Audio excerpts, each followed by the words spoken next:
Hi guys, it's me, Ate Lyrel.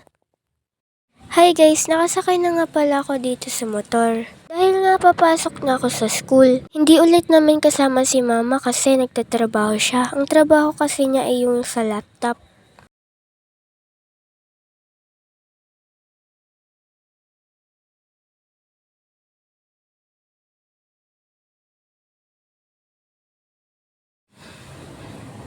Dito nga pala, papasok na ako sa school. Nakapasok na pala, hehe. Dito nga, uwian na namin.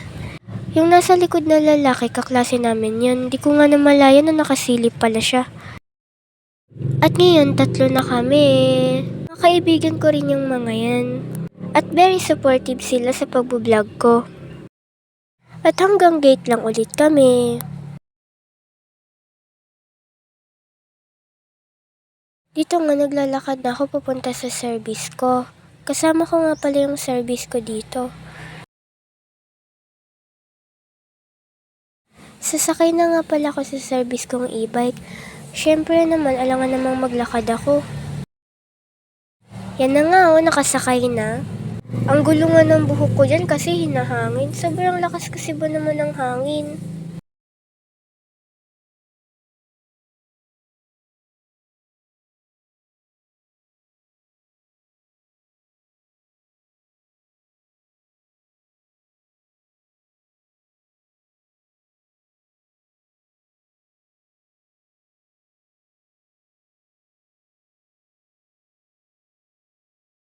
Yan nga palang nakamotor na yan, kaklase ko yan. Ayan yung kaninang babae na maputi.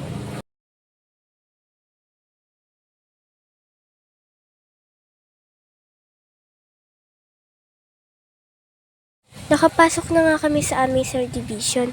Yung nasa unahan nga pala namin ay si Ninang. Yung ninang ko sa kumpil.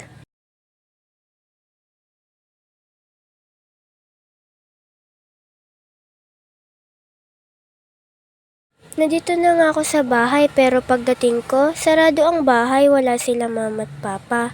Kasi nasa mahogany sila. Yan sarado. Pagpasensyahan nyo na makalat. Papunta na nga ako sa mahogany kasi nandun sila mama at papa at saka yung kapatid ko. Ang sakit nga sa balat ng init nakalimutan ko magdala ng payong. Yan siya kahit mainit nagpapakyut. Palabas na nga ako dito sa may gate ng aming subdivision. Sobrang init talaga, ang sakit sa balat. Parang mapipirito na lang talaga ako sa sobrang init.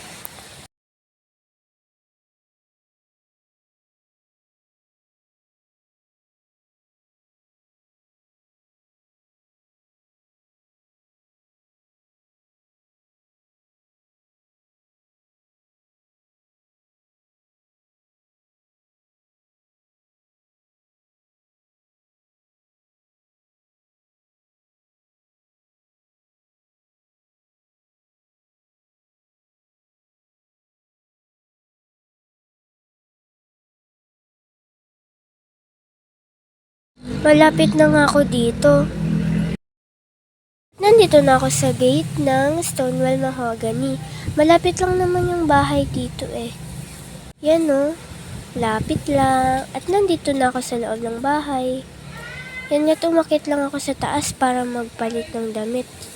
Yan na, nakapagpalit na ang ate niya. Tinignan ko nga yung view dito sa taas. Ang ganda May second floor kasi dito At bumaba lang ako saglit tapos umakyat ulit para tingnan ulit yung view. Hehe. Kaso ang init pa din naman kasi bubong na yung nandito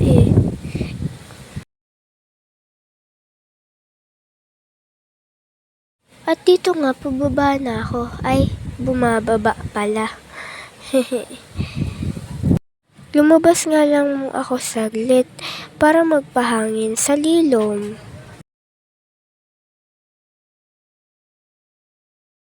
Ito nga ang kabuuan ng bahay. At yun lang guys. Thank you for watching. Goodbye!